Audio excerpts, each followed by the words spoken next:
Verkefni 1 í sérhluta kennslubókarinnar, Núll eitt sólkerfið. Ég ætla að fara núna í lið 9. Ég ætla að draga þennan texta inn hér og setja ramma í kring, skáletra og svo framvegis. Þannig að nóg að vera með bendilinn í textanum einhvers staðar og við ætlum að fara í home og paragraf og draga hann inn 3 cm frá vinstri og hægri.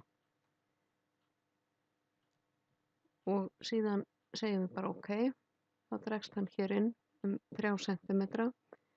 Við verðum áfram með bendil í textanum og ætlum að setja ramma í kring, þá förum við hér í öruna niður og borders and shadings og við ætlum að velja 1,5 punkt og box og við ætlum að hafa aðeins bil inn í rammanum frá texta að ramma.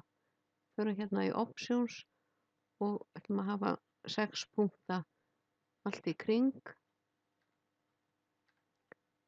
OK, og síðan veljum við skyggingu á bakvið, ekki mjög dökka og þá kemur þetta svona. Og ég ætla að skáletra textan og setja hann í blokk og breyti í 10 punkta letur og skáletra. Þá lítur þetta svona út og ég ætla að vista.